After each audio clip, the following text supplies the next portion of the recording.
pour rendre compte de la forme d'extraordinaire rupture qu'a représenté l'avènement de ces formes de redistribution dans les sociétés européennes et à un moindre titre américaines à la fin du XIXe siècle, au tournant du XXe siècle, j'ai évoqué dans l'heure précédente deux facteurs que l'on pourrait qualifier de facteurs politiques. C'est le réformisme de la peur d'un côté et la transformation de la vision fataliste de l'évolution du capitalisme chez les socialistes qui convergeait avec la première, d'une part, et d'autre part, l'analyse de cette résistance au national-protectionnisme qui avait donc opposé à cette idéologie nationale-protectionniste très puissante en Europe une sorte de contre-feu. Mais il y a également des facteurs que je pourrais qualifier d'historiques. Et le premier facteur historique massif, je l'avais signalé dans l'introduction de ce cours, c'est les effets de la guerre de 14-18. On peut dire que la guerre de 14-18 a eu pour effet de nationaliser les existences. Les historiens ont souvent insisté sur la dimension d'intégration de la classe ouvrière dans la nation au moment de cette guerre-là. Mais on pourrait dire de façon plus large qu'il y a eu une forme de nationalisation des existences qui était en jeu et qui a produit des effets considérables en 1918. On peut dire en effet que le déploiement des inégalités, il est inséparable d'un mouvement de détachement des individus du monde commun et donc de la légitimation de leur droit à se distinguer et à se dissocier des autres. Le déploiement des inégalités se lie donc par construction à une valorisation des normes du privé par rapport à celles du public. Or, l'expérience de la guerre conduit de façon presque mécanique à modifier les termes de cet équilibre et à redonner sa centralité à un esprit de corps collectif. La guerre procède en effet à cette forme de nationalisation des existences sur ce mode. Les activités privées deviennent, dans le cadre d'une guerre, largement conditionnées par les contraintes collectives. Et l'espace des relations sociales en temps de guerre tend en conséquence à se polariser à deux extrêmes. D'un côté, un repli sur le monde clos de la famille, et de l'autre côté, une absorption dans les problèmes supérieurs du pays. Toute la vie sociale est écartelée entre ces deux dimensions. Entre la famille et la patrie, pourrait-on dire, il n'y a alors presque plus rien. Le souci immédiat des siens d'un côté et l'angoisse du sort commun de l'autre absorbent toutes les énergies. La vie de la société civile se trouve de la sorte contractée et doublement secondarisée. Et cette simplification forcée de la vie sociale et la constitution de la nation en une communauté d'épreuves immédiatement sensible transforment radicalement les conditions de la vie politique. C'est pour cela le temps des gouvernements d'union nationale et s'impose en même temps, avec évidence, l'idée qu'existe une dette sociale qui est contractée par chacun vis-à-vis de la collectivité. La menace vitale que la guerre fait peser sur les expériences induit une sorte de réactivation des principes fondateurs de l'État social, le contrat et la dette, au moment où celui-ci est menacé de retourner à un état de nature chaotique. Et la première mise en place des formes inédites de solidarité était par exemple, pendant la Révolution française, justifiée par l'idée que la société a une dette sacrée, l'expression est alors omniprésente, à l'égard des défenseurs de la patrie.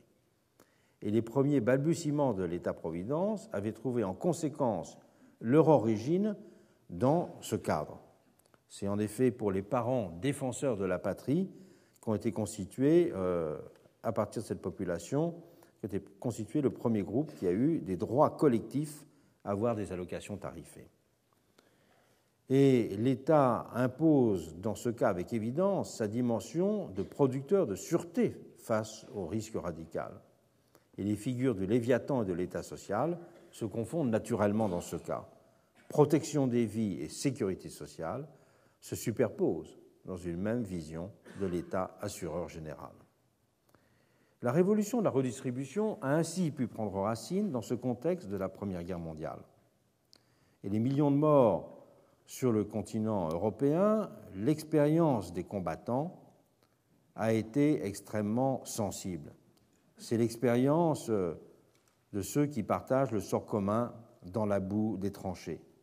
Et nul ne l'a mieux exprimé qu'Ernst Jünger, l'Allemand. Il a en effet publié 2 types d'ouvrages sur la guerre de 14-18. Un premier ouvrage qui s'appelle « Orage d'acier » et qui est une célébration, enfin je dis presque célébration étant donné le ton du livre, où il parle de la guerre comme le fer et le feu, qui a un goût de puissance, de volonté, le sens d'un accroissement de la vie. C'est voilà l'état d'esprit qu'il y a derrière celui qui écrit « Orage d'acier ». Mais il écrit aussi un autre livre qui a pour titre « La guerre comme expérience intérieure ». Et dans cet ouvrage « La guerre comme expérience intérieure », voilà ce qu'écrit Ernst Jünger. Il dit « Cela fait une éternité que je suis dans cette tranchée, une telle éternité que mes sens se sont éteints en moi l'un après l'autre, que je suis devenu un morceau de nature qui se perd dans l'océan de la nuit. » Et effectivement, on peut dire que les poilus avaient bien charnellement partagé une égalité des conditions sous les espèces limites d'un retour à l'état de nature, à la frontière indécise de l'humanité, celle d'une vie absolument nue. La conscience d'une communauté de nature engendrait, dira l'un d'eux, le sentiment très vif et très réconfortant de l'égalité. Sur toutes ces questions-là, je renvoie à l'ouvrage d'Antoine Prot, Les anciens combattants et la société française, dans lequel il y a un chapitre très intéressant sur la fraternité des tranchées. En faisant corps de cette façon, il faisait du même coup aussi nation sur un mode inédit, immédiatement physique. Voilà ce que dit Robert Musil. Je cite Musil et je cite Jünger, pour ne pas simplement citer les Français, pour montrer que la littérature est européenne sur le sujet. Cette expérience, dit Musil, a comporté le sentiment exaltant d'avoir pour la première fois quelque chose en commun avec tous les Allemands. On était devenu soudain un simple, une humble particule noyée dans un événement suprapersonnel. Tout enveloppé par la nation, on pouvait presque la palper. Et la mort pouvait alors prendre le sens d'une participation totalement accomplie à cette vie commune. Elle en était l'expression la plus radicale et n'avait pas pour cela le goût d'une perte inutile. Les hommes pouvaient ainsi avoir le double sentiment d'un parfait accomplissement de leur liberté individuelle et d'une forme accomplie de communion humaine dans l'expérience de combat. Sentiment dont le terme de sacrifice de soi a traduit la force inédite à une échelle de masse. Teilhard de Chardin, qui a publié d'intéressants souvenirs de guerre, enfin ils ont été publiés de façon posthume dans les années 60, disait que ça avait été une expérience de la désindividualisation. Et je crois qu'effectivement, il y a eu cette dimension presque physique de la désindividualisation et de la nation que l'on pouvait presque palper, pour reprendre cette expression de Musil. Et l'expérience de la guerre en 14-18 a de cette façon marqué un tournant décisif dans la modernité démocratique. Elle a marqué un point d'inflexion et redonné un sens directement actif et sensible à l'idée d'une société de semblables. Elle a d'abord conduit à retrouver le sens le plus ancien de l'idée d'égalité, celui qui définissait les homoioi en Grèce. L'emploi premier de l'épithète homoios s'appliquait d'ailleurs à Polémos. Cet adjectif homoios qualifie une bataille qui est égale pour tous, qui n'épargne personne. Les homoi étaient donc des égaux en tant qu'ils avaient combattu ensemble, fait l'expérience d'une mise en commun des existences. Et la Grande Guerre n'a pas simplement illustré cette dimension à travers le fait vécu de la fraternité de combat. Elle a aussi conduit à la valider publiquement, avec le choix qui était fait dans tous les camps d'organiser des funérailles nationales pour un combattant non identifié. Le culte du soldat inconnu a partout revêtu une portée symbolique, méticuleusement mise en scène, très méticuleusement. Par exemple, c'est un soldat qui a choisi, alors qu'il y avait un ensemble de corps qui étaient sur des civières, qui a choisi au hasard celui qui maintenant est sous l'arc de triomphe.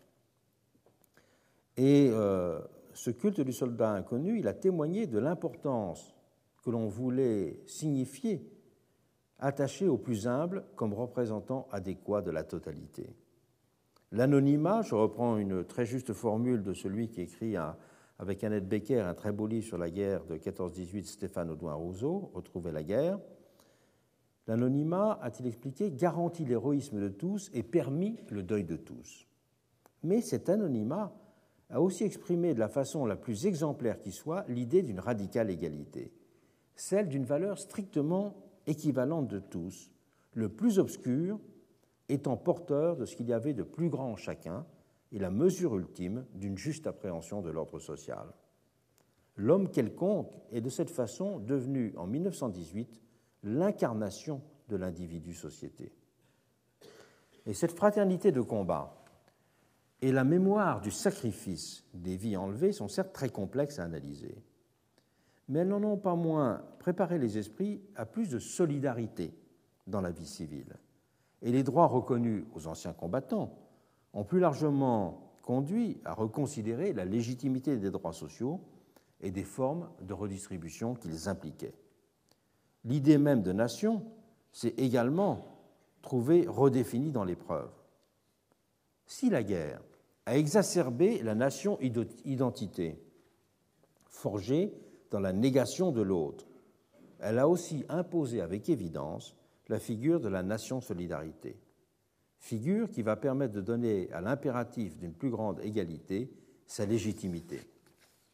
On voit ainsi dans le cas français que la première grande loi sur les assurances sociales, celle de 1928, a été présentée par ses promoteurs, je les cite, comme née au lendemain de la guerre, de la solidarité qui s'était affirmée entre les différentes classes sociales, de la volonté d'accorder à ceux qui avaient défendu la patrie dans les tranchées, à ceux des classes populaires qui avaient eu à défendre simplement le patrimoine commun, l'aide nécessaire dans les mauvais jours, du souvenir des efforts qu'ils avaient accomplis, d'une grande idée de solidarité nationale. Et des arguments identiques seront employés sur tout le continent européen pour justifier les réformes sociales de l'époque.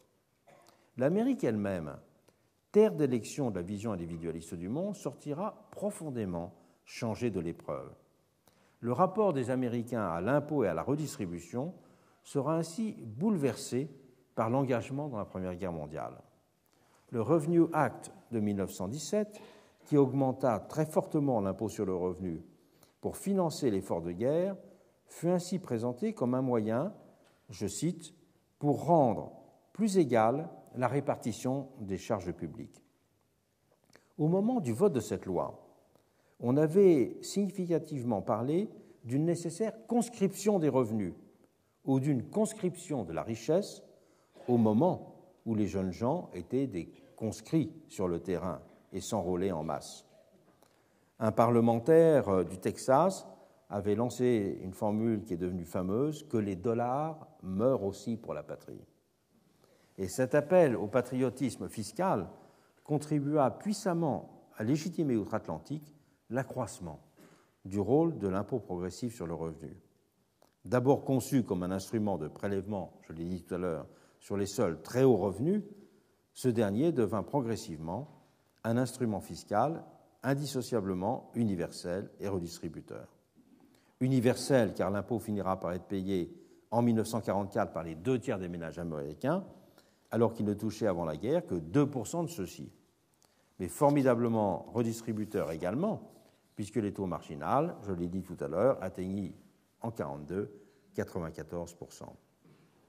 Et loin d'être considéré comme confiscatoire, cette redistribution spectaculaire de l'impôt sur le revenu fut socialement bien acceptée.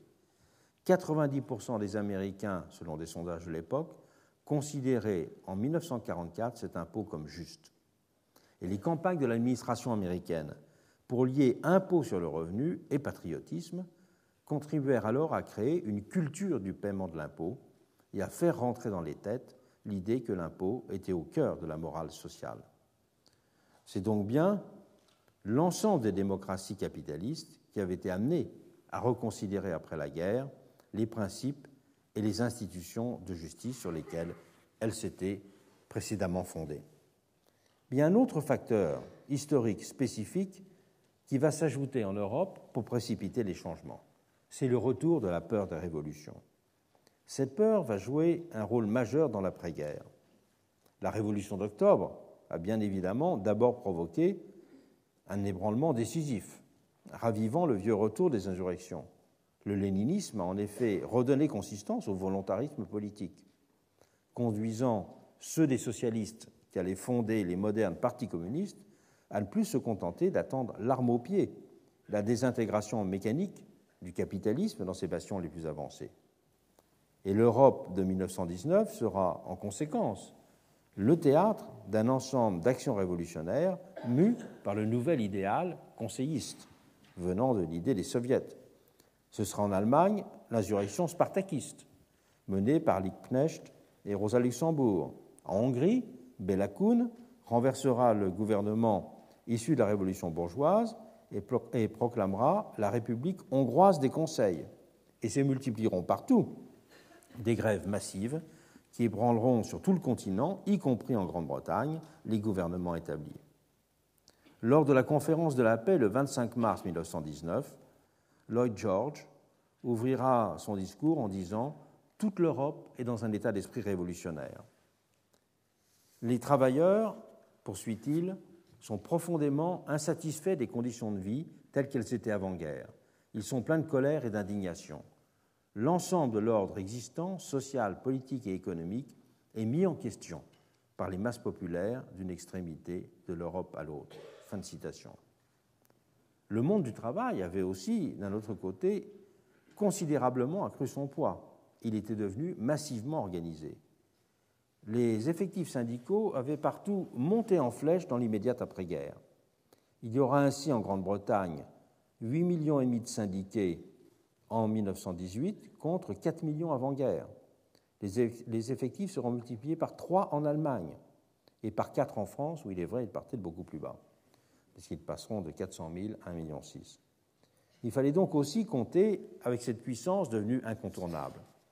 Et ces facteurs politiques et sociaux de l'immédiate après-guerre se joindront donc aux effets de nationalisation propre des existences pour amener à accélérer le mouvement des réformes qui s'était amorcé avant la guerre. Il y aura aussi un facteur très important qui est presque d'ordre que je qualifierais de sociologique pour expliquer cette rupture vers un ordre plus redistributif. C'est la constitution d'un milieu réformateur. La mise en place de ces différentes formes de politique de réduction des inégalités doit aussi s'apprécier dans les termes d'une sociologie de l'État et des milieux réformateurs. Le propre de la révolution de la redistribution a en effet été de ne pas se limiter à des interventions de sommet ou à des décisions politiques globales, même si cela a évidemment été le cas dans l'ordre fiscal, par exemple. Mais en matière de législation sociale ou d'institutions de prévoyance et de solidarité, les changements ont plutôt été canalisés et mis en forme par tout un réseau d'institutions caritatives ou citoyennes qui ont irrigué le tissu administratif. Et le cas français est particulièrement exemplaire sur ce point. À distance du jacobinisme doctrinal, les réformes ont en effet alors été pensées et propulsées à travers la constitution d'un milieu réformateur qui a fait converger les actions et les réflexions d'hommes politiques, de fonctionnaires de progrès, d'universitaires ou d'intellectuels engagés, de philanthropes traditionnels, d'expérimentateurs sociaux, de syndicalistes.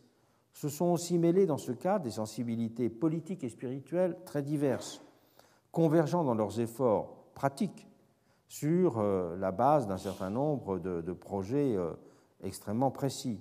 Et autour des années 1900, on voit une institution comme le musée social, toujours présente rue Lascaz, avec une très belle bibliothèque sur l'histoire du mouvement ouvrier, qui a été un des creusets qui ont permis de dégager ce milieu réformateur et de construire ce qu'on peut appeler des consensus instrumentaux. Les préoccupations des catholiques sociaux ou des protestants libéraux ont pu, dans des cadres de cette nature, s'accorder aux réflexes républicains ou consonner avec les visées d'un socialisme modéré. Un nouvel esprit des institutions s'est forgé de cette façon, en amenant ces différentes sensibilités à se superposer autour d'objectifs immédiats et à rencontrer aussi de cette façon les préoccupations du socialisme naissant.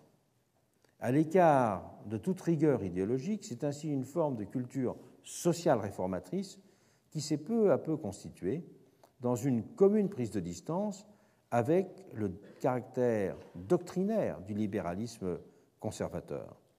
Cette culture a eu lieu, cette formation, comme le musée social, mais aussi ses revues, ses associations, ses congrès dans le domaine du logement social, de l'hygiène publique, de la législation du travail. Et le nouvel État social qui s'est ainsi édifié a donc été un État nouveau. Il s'est appuyé sur tout un réseau d'associations alliées qui ont préparé, accompagné et prolongé l'action de l'État. Léon Bourgeois parlait à leur propos d'une armature intérieure de l'État. Il s'est progressivement formé de la sorte ce qu'on pourrait appeler un État-réseau, débordant largement les strictes bornes du champ administratif. Ce type d'État n'a nullement marqué un retrait de la puissance publique au profit d'une autonomie accrue de la société civile, mais bien plutôt un renforcement, une dissémination de ses fonctions dans l'accomplissement de ses formes et la multiplication de ses points d'appui. Cette reconfiguration de l'État s'est par ailleurs inscrite dans la nouvelle philosophie du service public qui émergeait alors. C'est aussi de cette façon qu'ont pu se mettre en place des institutions qui ont traversé les différents régimes et donné stabilité et continuité à ces politiques réformatrices. Une caractéristique frappante de ces réformes a aussi tenu à la relative simultanéité de leur mise en œuvre entre les différents pays. Cela a été particulièrement frappant, je l'ai signalé tout à l'heure, en matière de taxation progressive du revenu ou encore d'assurance contre les accidents du travail. La similarité des contextes en est une des causes évidentes, mais on ne saurait négliger la fonction commune d'impulsion qui était donnée par la rapide internationalisation de ces réseaux réformateurs. Des associations professionnelles internationales ont alors été créées dans les domaines du droit du travail, de l'hygiène publique, de la lutte contre la pauvreté. Les experts et les idées ont circulé d'un pays et d'un continent à l'autre, contribuant à développer un véritable zeitgeist sur ces questions. J'en donne qu'un exemple, c'est que les deux pères de l'imposition progressive du revenu aux États-Unis, Richard Ely et Edwin Seligman, n'avaient par exemple pas cessé d'échanger avec Adolf Wagner et de nombreux autres économistes sociaux allemands.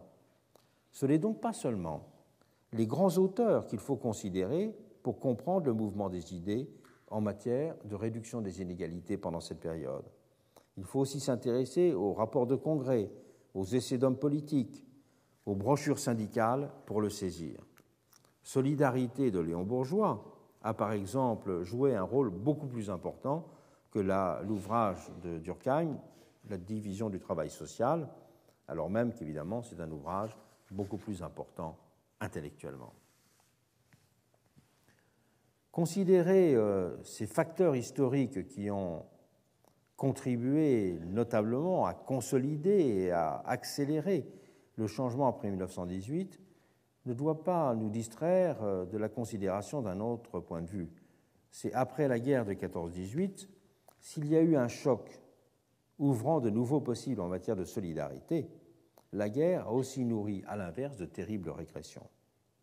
Elle a également conduit aux formes les plus exacerbées du nationalisme raciste, l'antisémitisme d'État institué par les nazis en constituant la plus terrible des illustrations. Dans ce dernier cas, il est décisif de le souligner, il n'est pas seulement agi d'un dérapage dans l'horreur et l'irrationnel.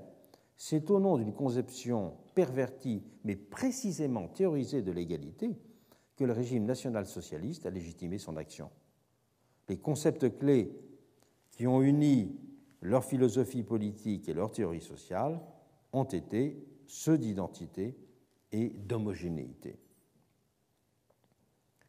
On peut parler donc, après la guerre, des tentations résurgentes et accrues de l'homogénéité. En termes politiques, l'idée d'un peuple souverain homogène entendait rompre tant avec la vision arithmétique individualiste sous-jacente à l'idée de pouvoir majoritaire qu'avec les idéaux délibératifs du parlementarisme libéral. Pour Carl Schmitt, celui qui a théorisé de la façon la plus avancée la chose, la démocratie devait ainsi se définir comme expression et valorisation d'une identité collective. La réalisation de la démocratie supposait donc pour lui de rompre avec l'univers libéral dans toutes ses dimensions. La distinction des deux principes d'identité comme qualité sociale et de représentation comme procédure sera systématisée avec sa monumentale théorie de la Constitution, dans laquelle il examine les conditions dans lesquelles ils peuvent se lier dans l'État moderne. Cela n'était possible aux yeux de Carl Schmitt qu'à la condition de considérer la représentation comme figuration étatique de l'unité politique. La représentation démocratique consistait ainsi essentiellement pour lui non pas en une représentation des diversités de la société, mais en un travail d'incarnation. Alors que la représentation libérale avait simplement pour but de légitimer une délégation. Donc ça n'était ni pluralisme ni délégation, mais incarnation. Et à l'univers fragmenté et divisé dont se satisfaisait et se nourrissait la vision libérale du monde, il opposait du même coup la perspective d'un monde homogène. Je le cite, « L'égalité démocratique est essentiellement homogénéité, l'homogénéité d'un peuple », dans sa théorie de la Constitution. On peut d'ailleurs souligner que chez lui, les mots égalité et homogénéité sont presque les mêmes. Il emploie pour égalité Gleichheit et pour homogénéité Gleichartigkeit. Donc il y a une confusion des deux mots d'égalité et d'homogénéité dans le langage de Carl Schmitt qui est beaucoup plus important que si on parle simplement d'un côté d'égalité et d'homogénéité. C'est très important de le souligner. Et cette notion d'homogénéité sera l'un des grands thèmes de son œuvre. Il parlera à de nombreuses reprises d'une démocratie qui doit reposer sur, je le cite, une égalité et une homogénéité substantielle. Et son idéal était donc, logiquement et parallèlement, celui de la poursuite d'une expression unanime de la manifestation d'un peuple un, d'où chez lui la valorisation de l'acclamation qui est liée à la figure d'un peuple assemblé, qui s'exprime d'une même voix, à l'opposé d'une procédure qui serait fondée sur le décompte des expressions individualisées dans l'isoloir. Le régime politique du type de démocratie qu'il appelait de ses voeux était donc indissociable d'un point de vue sociologique sur la nature du peuple et sur la nature souhaitable de ce peuple, à l'acceptation d'une société conflictuelle et diversifiée qui devait structurellement recourir à la discussion permanente pour être gouvernable. Il opposait le projet de façonner le peuple de façon à ce que celui-ci puisse s'affirmer comme un. La force politique d'une démocratie, expliquait-il ainsi, se manifeste à sa capacité d'écarter ou de tenir éloigné l'étranger et le non-semblable, celui qui menace l'homogénéité. Je répète, la force politique d'une démocratie se manifeste à sa capacité d'écarter ou de tenir éloigné l'étranger et le non-semblable, celui qui menace l'homogénéité. En représentant un monde nécessairement scindé entre amis et ennemis, il invitait donc à concevoir l'égalité comme un principe d'absorption des hommes et des femmes dans une masse unie et indistincte. Et les nazis suivront à la lettre en radicalisant à l'extrême cet impératif. L'homogénéité-égalité dont il est question chez Schmitt ne résulte donc pas d'un consensus suivant une confrontation ou d'un accord négocié sur des règles de justice. elle est uniquement d'ordre substantiel. On notera d'ailleurs que Schmitt a interprété Rousseau de cette façon. Selon le contrat social, disait-il, l'État repose non pas sur le contrat, mais sur l'homogénéité. C'est bien sûr une lecture qu'on peut discuter. Et le national-socialisme, dira Carl Schmitt en conséquence, de façon approbative, prend soin de chaque véritable substance du peuple là où il la rencontre, que ce soit dans l'espace naturel, que ce soit dans la race ou que ce soit dans l'État. Et dans État, mouvement, peuple, il écrira « Sans le principe de l'identité raciale, l'État national-socialiste ne pourrait pas exister et l'on ne pourrait pas penser sa vie juridique. » L'urgence, résumera-t-il, est ainsi de penser la substance de l'égalité démocratique. La perspective antisémite, avec sa folie exterminatrice, a constitué le moteur actif de cette appréhension substantielle, en la poussant à sa définition extrême, accordée à l'escalade militaire et à la polarisation de la politique comme affrontement nu de l'ami et de l'ennemi. La référence à la race a proposé, dans le discours nazi, une métaphore dramatiquement efficace parce que présumée ancrée dans la nature sociale de l'unité du peuple.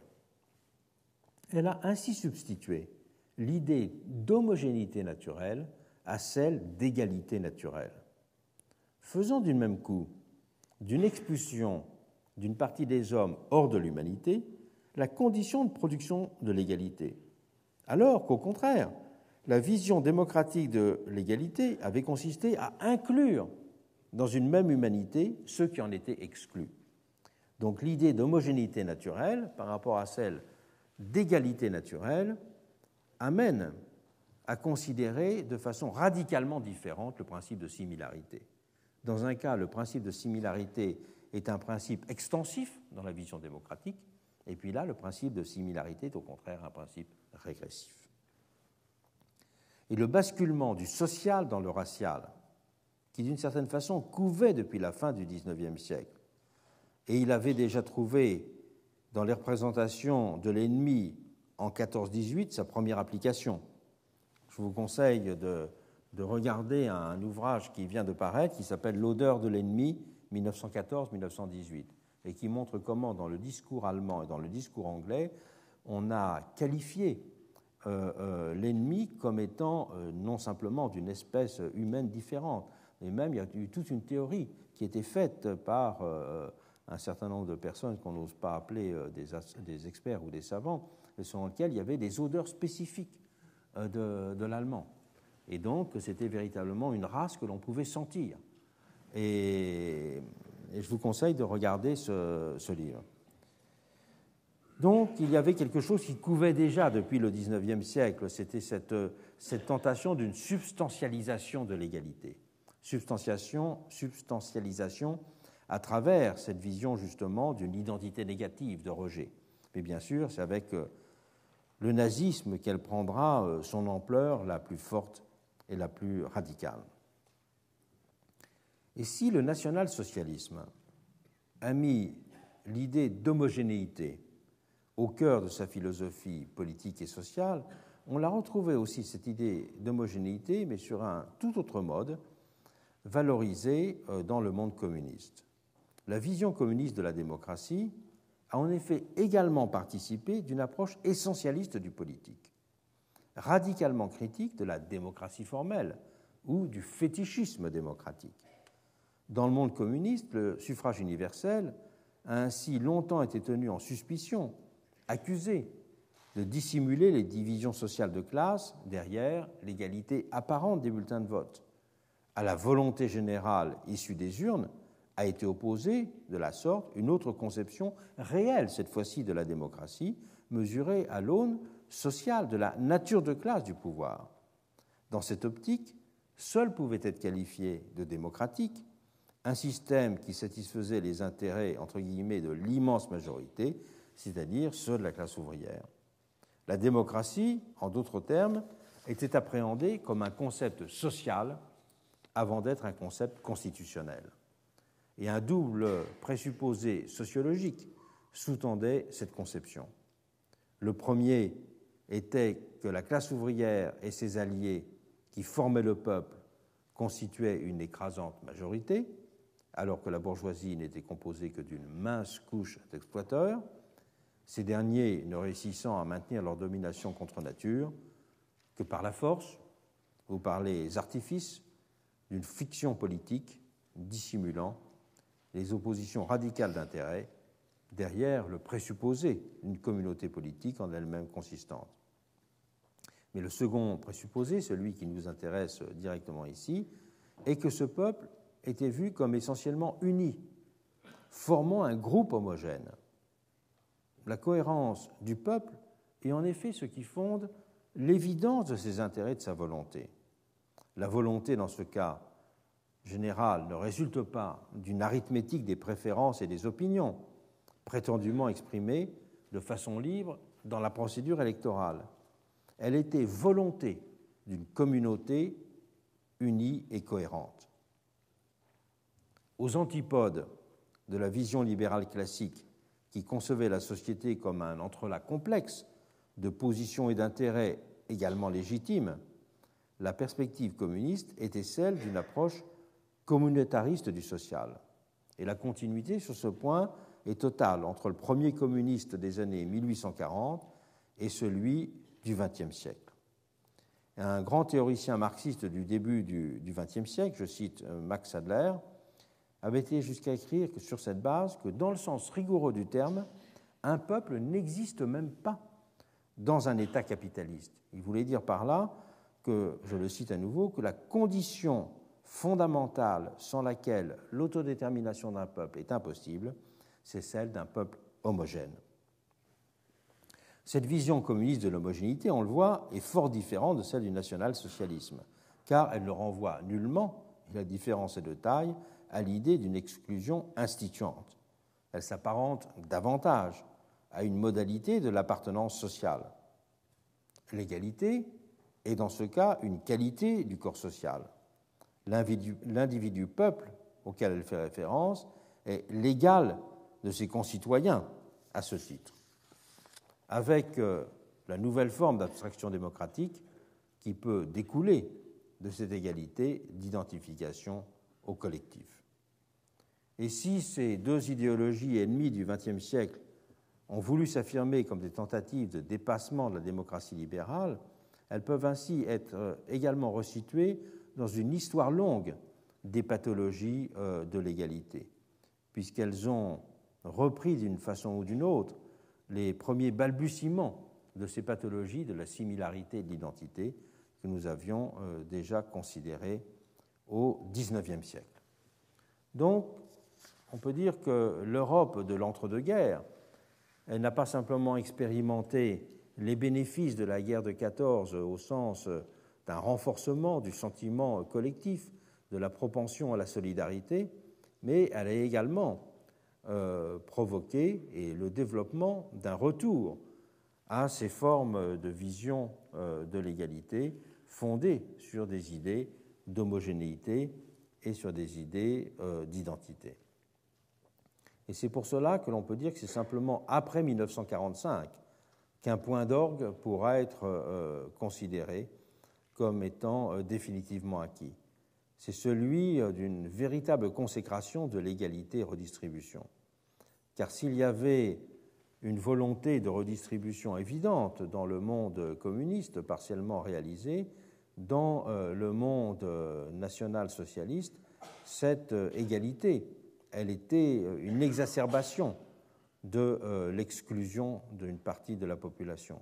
Elle était une radicalisation, je dirais, de cette forme d'aristocratie négative dont j'avais parlé concernant le sentiment raciste aux États-Unis. Et de fait, d'ailleurs, dans toute l'idéologie nationale-socialiste et même dans l'imagerie nationale-socialiste, il y aura cette idée d'un peuple d'aristocrates contre les Juifs. Et la victoire sur le nazisme a pour cela d'abord durablement disqualifié la vision pathologique de ce type d'identité d'exclusion, d'homogénéité d'exclusion qui avait gangréné pendant plusieurs décennies nombre d'esprits. Mais l'effort de guerre et le partage des sacrifices ont surtout une nouvelle fois induit un sens renouvelé de la solidarité après 1945. Tout s'est alors passé comme s'il y avait eu en Europe une sorte de reformulation du contrat social. Et c'est dans ce contexte, d'ailleurs, que l'expression de sécurité sociale s'est rapidement imposée. Dès le 14 août 1941, la Charte de l'Atlantique affichait comme objectif, dans son point 5, je cite, « de garantir à tous des conditions de travail meilleures, la prospérité économique et la sécurité sociale. » Roosevelt, la même année, dans son message au Congrès, avait fait de l'abolition de la misère une des 4 libertés à faire vivre. Et 3 ans plus tard, en mai 1944, la Conférence internationale du travail, qui s'était tenue à Philadelphie, avait aussi appelé de ses vœux la mise en place d'une sécurité sociale protectrice, incluant le droit à un revenu de base, en considérant notamment, je cite le message final de la conférence, que la pauvreté constitue un danger pour la prospérité de tous et qu'il convenait donc de garantir l'égalité des chances, notamment dans le domaine éducatif et professionnel. Et dans cet immédiat après-guerre, le capitalisme était en même temps sévèrement critiqué. Henry Morgenthau, le secrétaire d'État américain au Trésor, avait par exemple averti à la conférence de Bretton Woods que les gouvernements ne pourraient dorénavant plus se contenter de protéger les citoyens des effets négatifs du capitalisme, qu'il fallait remettre ce capitalisme en cause lui-même. En France, les documents issus du Conseil national de la résistance avaient de leur côté souligné la nécessité de telles réformes radicales de structure. Et l'accord était très large sur ce point. Le MRP, le mouvement républicain populaire, nourri de catholicisme social, parlait lui-même dans son manifeste de 1944 de mettre en place, je cite, une économie dirigée par un État qui serait libéré du pouvoir de ceux qui possèdent les richesses. Et en Allemagne et en Italie, les chrétiens démocrates stigmatisaient pareillement le capitalisme. Il y a même un discours très célèbre de Gasperi en Italie où il fait le parallèle entre Marx et Jésus-Christ. C'était quelque chose d'inédit. Fait significatif de la période, aucun parti libéral, partisan de l'économie de marché, ne réussit à prendre la tête d'une coalition gouvernementale en Europe entre 1945 et 1950.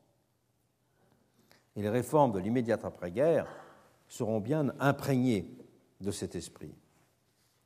Dès 1942, le rapport Social Insurance and Allied Services de Beveridge donnera le ton. Il en formulait le programme d'une libération du besoin comme d'un objectif praticable pour l'après-guerre. C'est un rapport de 1942. Et il voulait inviter son pays, c'était son expression, à préparer la paix dans la guerre. Il disait « Chaque citoyen sera d'autant plus disposé à se consacrer à l'effort de guerre qu'il sentira que son gouvernement met en place des plans pour un monde meilleur. » Il parlait de Nouvelle-Grande-Bretagne. Et cette Nouvelle-Grande-Bretagne dont il dessinait les contours devait naturellement pour lui découler des sacrifices partagés et des épreuves vécues en commun.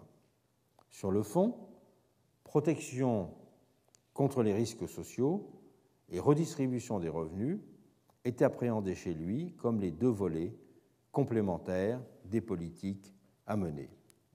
Et il érigeait en même temps la réduction des inégalités en axe central de la politique économique qu'il appelait de ses vœux. Et tous les Britanniques, riches ou pauvres, sont, disait-il, égaux devant les bombes allemandes. Il y avait cette formule très souvent employée en Angleterre, les bombes tombent aussi bien dans l'East End que sur Bloomsbury. Et la véritable révolution sociale dont il avait formulé les principes ne faisait pour lui que traduire ce qu'on appellera, à partir de cette époque en Angleterre, l'esprit de Dunkerque. L'esprit de Dunkerque, c'est lorsqu'il y avait des milliers d'hommes qui avaient traversé la Manche pour essayer de venir avec des bateaux, de débloquer tous les soldats qui étaient au bas des falaises ou en haut des falaises et qui commençaient à être cernés par les Allemands.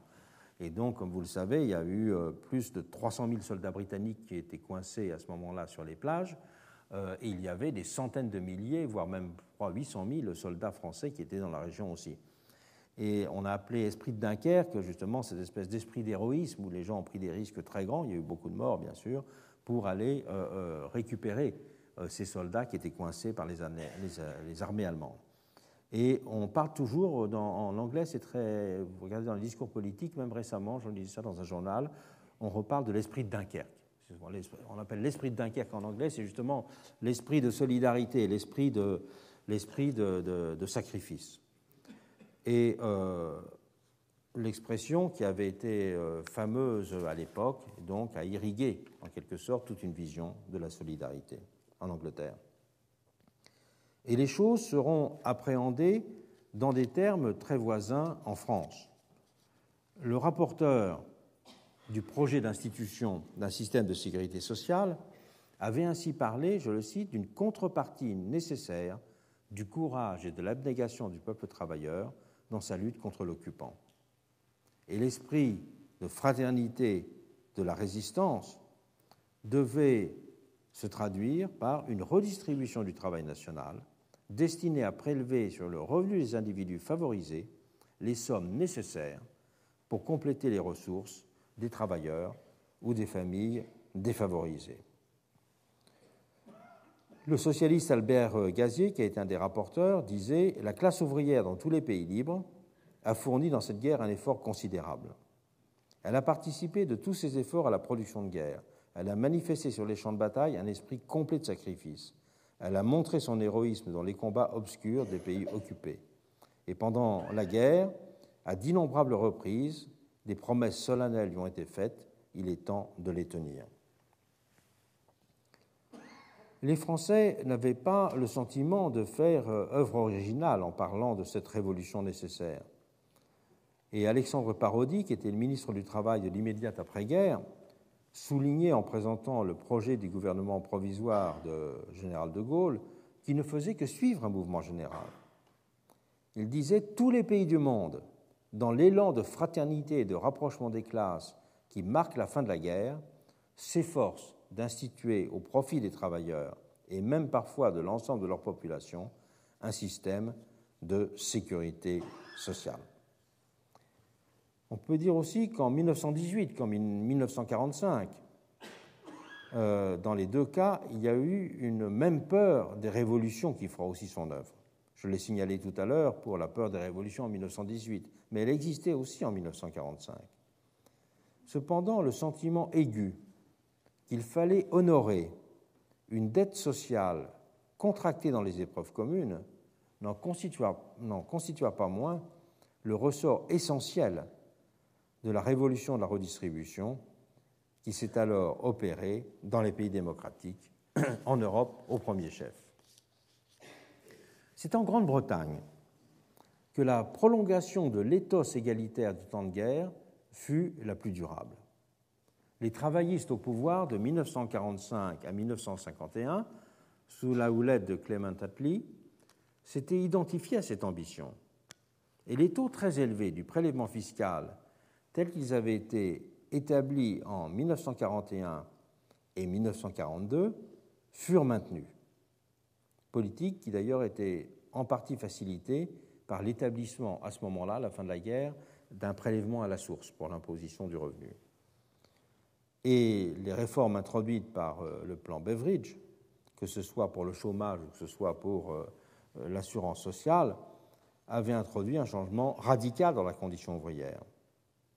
Le niveau de vie des masses n'était dorénavant en Angleterre plus seulement dépendant de la rémunération du travail, mais se liait aussi au revenu social qu'ils percevaient comme citoyens. Cette notion de revenu social de citoyen, c'est fameux sociologue et économiste Tony, qui l'emploie dans son livre Equality, qui n'a cessé d'avoir des rééditions dans l'entre-deux-guerres et après la Première Guerre mondiale. Quant aux inégalités primaires elles-mêmes, elles furent considérablement réduites dans l'espace d'une décennie. Après impôt, le pouvoir d'achat des salaires augmenta de 25% entre 1938 et 1948 en Angleterre, tandis que celui des profits diminuait de 37%.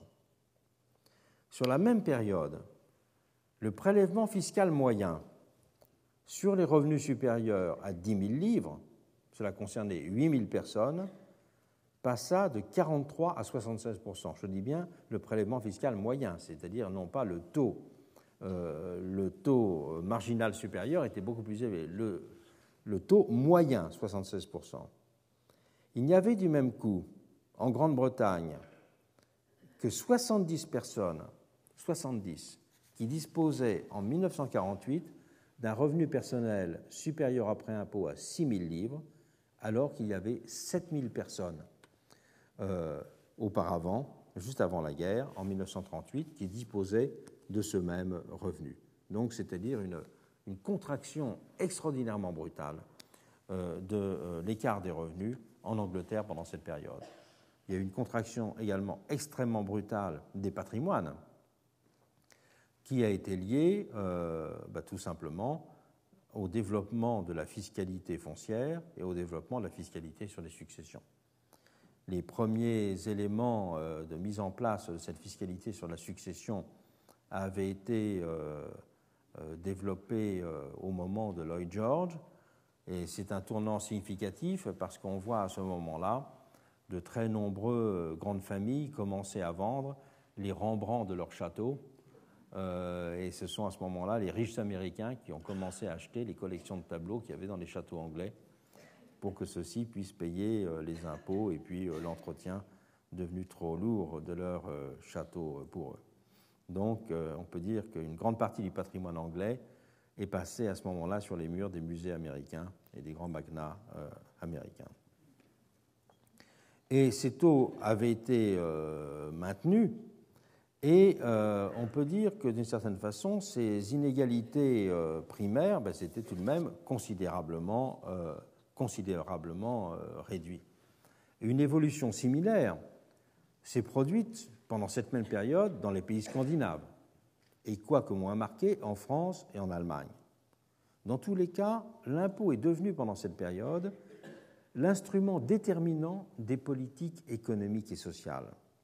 Il est devenu considéré par les gouvernements comme un outil aussi efficace que simple à manipuler. Et au-delà de l'esprit de 1945, la montée électorale en puissance, bien sûr, des partis de gauche a joué son rôle dans cette évolution. Qu'ils soient en situation d'être directement au pouvoir, comme en Grande-Bretagne, en Suède ou en Norvège, ou d'y être simplement associés.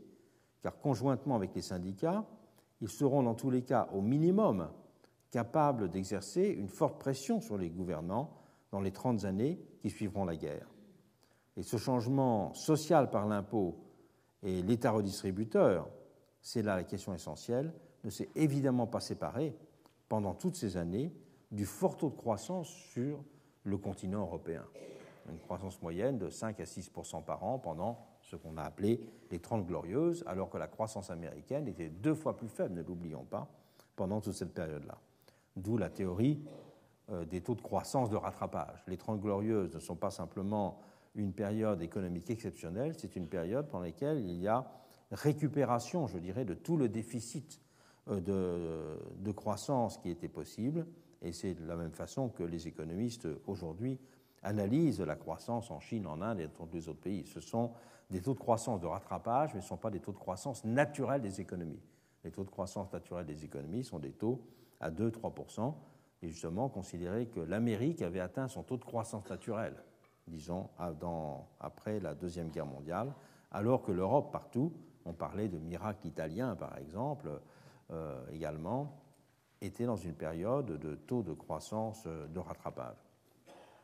Ces facteurs politiques que je viens de mentionner ou ce facteur économique ont évidemment joué leur rôle, mais il ne faut pas les séparer de l'ensemble des facteurs sociaux qui ont été absolument essentiels pour conduire à cette révolution de la redistribution qui a été, je dirais, le grand tournant des sociétés européennes.